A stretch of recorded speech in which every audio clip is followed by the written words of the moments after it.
On to our next performer. Let's welcome Jim Adams. He's a professor of pharmacology who will talk about natural medicinal plants. Hi, I'm Jim Adams. It's good to be here tonight. Not only am I a professor of pharmacology at USC, I'm also a healer. I was taught for 14 years to be a Chumash healer by a Chumash woman who learned healing from her grandparents. And one way that I showed her how sincere I was about learning Chumash healing was I made my own regalia. Can you see it? And so this is my top knot headdress. I was taught by the Chumash keeper of the way to make it. And in Chumash it's called tsuk. That's C-U glottal stop. Tsuk. And it has a top knot. It has 12 feet of black feathers tied on a string. It has 12 feet of white feathers tied on a string. By the way, they're all turkey feathers. I'm a white man. I'm not allowed to own anything pretty. And well, except for this peacock wing feather here. I'm allowed to own this. And underneath here are 12 feet of body feathers twined into dogbane fiber. This hat took me 150 hours to make. Then I have my dance skirt on, which is in Chumash piash. It took me 250 hours to make. It's made from yucca fiber, body feathers, and of course the turkey feathers. There are a few crow feathers in there too. But I have to be very careful about my feathers because every time I go to powwow, there's always someone from the Department of the Interior there. Anyone here tonight? And they inspect every feather that I own. So I never bring my eagle feather with me to powwow, ever. I'm not telling you where it is. It was given to me by my teacher. So I'm going to start tonight with the dolphin song. Everyone say Taravin. Now say Yahima. Taravin, Taravin, Taravin, Yahima.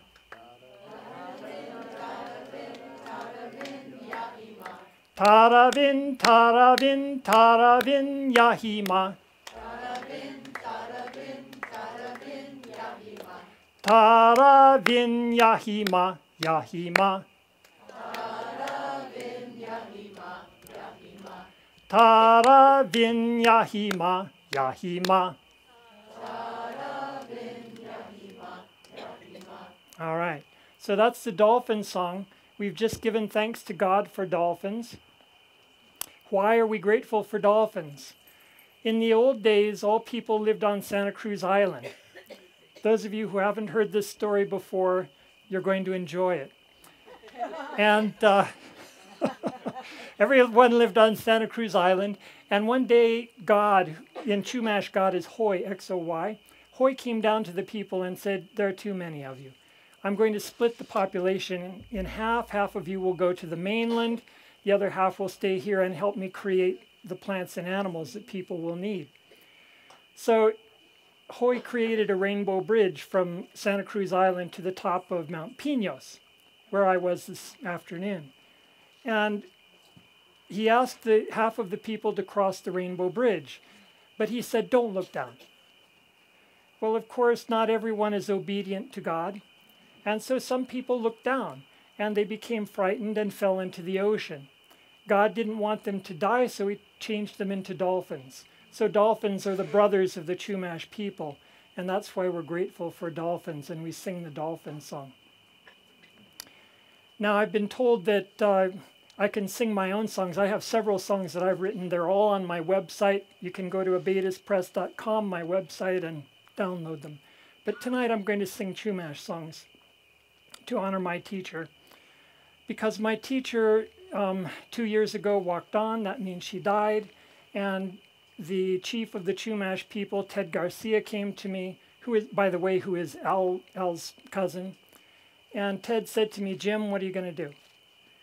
And, you know, Ted is a very kind and gentle man, but he asks the most difficult questions.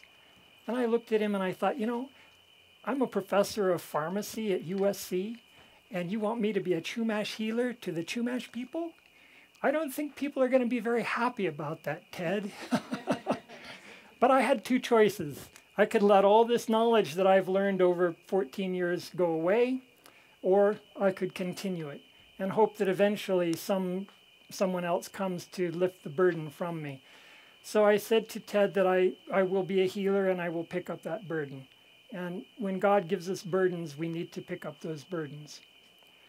So next we're going to sing the owl song. Everyone say Yamaquide. Yamaquide. Yamaquidawe. Yamaquide. Yamaquidawe. Yamaquidawe. Yamaquidawe.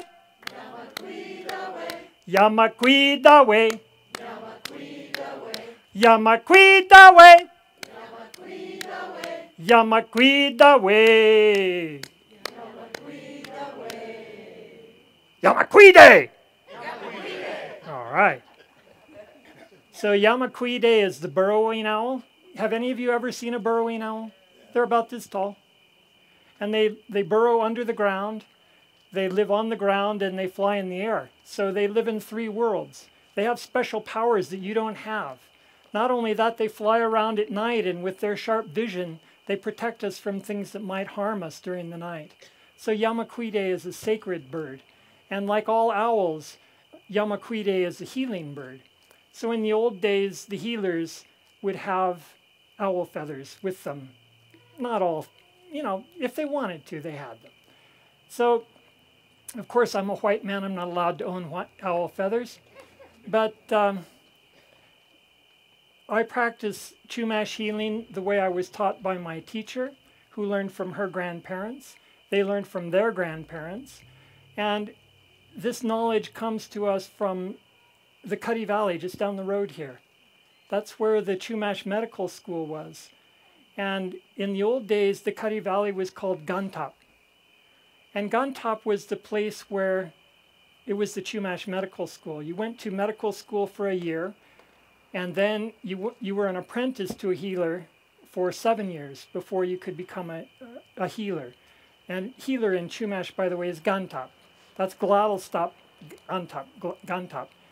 And so I am a Guntop, but it didn't take me 7 years. It took me 14 to become, well, white people are a little slow. But anyway, that's what my teacher used to always tell me, bless her heart. And so in 1855, the U.S. Army came to Tejon Pass in the Cuddy Valley, and they had two missions. One was to control the Chumash people, especially the ones in Guntop, and the other was to stop the cattle rustling and the horse thieving that was happening in the LA area and came through this area. And so they shut down the Chumash Medical School, and so the Chumash people to this day have no religious freedom, and still I don't know any Chumash person other than my former teacher who really practiced the Chumash religion. So I am, as a healer, I am also a Chumash religious leader, which my Presbyterian pastor isn't very wild about. But are Presbyterians wild about anything? And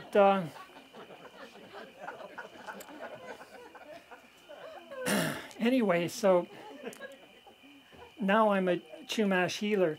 And my teacher and I wrote a book together on Chumash healing. We've written a whole bunch of articles and things together.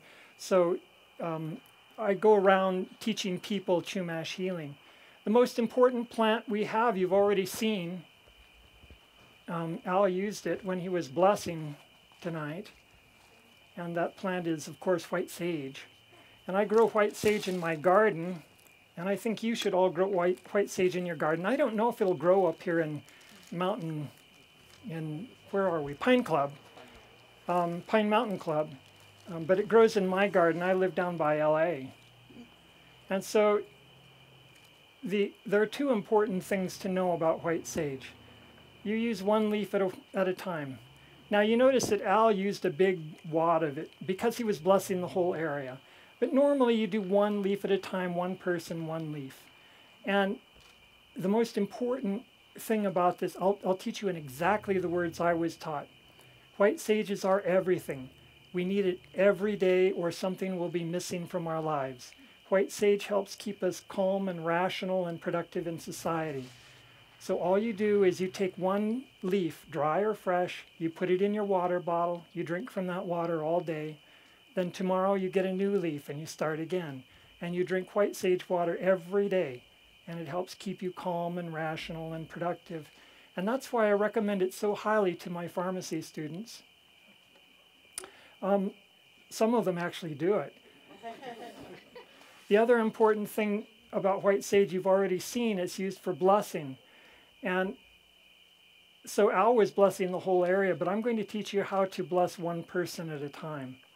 And you notice that I have my fan, and I specifically got this tiny little fan that was made for me by a Chumash man named David Dominguez. And I got this small one because it's important to understand that it's not the fan that's important, it's the prayer. And David Dominguez also made me this abalone shell. If you're Chumash, it has to be abalone because it's the prettiest. So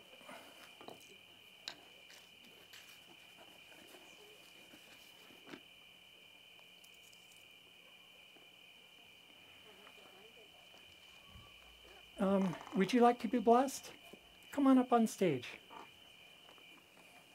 And she has her shoes off and everything. That's perfect. So I'm going to show you how to bless one person at a time so that you can bless members of your family. You can also bless yourself and your friends. And I'm going to pray out loud so that you can hear the prayer and you can understand how simple and beautiful Chumash prayers are.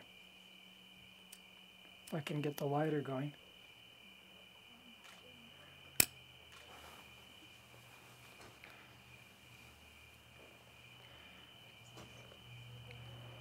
Lord, be with this woman tonight and help her to enjoy herself in this beautiful setting. Turn around, please. And Lord, help her to learn how to be healthy and happy in this world. Lift this foot, please. Thank you. Lift this foot, please. Thank you. Now I put my fan on her shoulder and I say, Lord, if there's anything harming this woman, please remove it from her and send it into the ground where it can't harm her. So be it. Thank you. See how simple and beautiful the prayer is? And I still have enough I could bless probably 2 or 3 more people. So if you have a big bundle of white sage all wrapped up in red yarn, that's a good way to ship white sage, but unwrap it and use one leaf at a time. White sage only occurs here in Southern California. So God has given us white sage so that we can be the caretakers for white sage. It is our responsibility not to abuse it, use one leaf at a time, and that way we can make sure that everyone who needs it will have it. And in the old days, white sage was traded as far east as Virginia, as far south as the Amazon. So whenever you talk to American Indians anywhere in this country about sage, they're always referring to white sage, which comes from Southern California, nowhere else. Okay? So I'm going to end with another song, and this will be the bear song.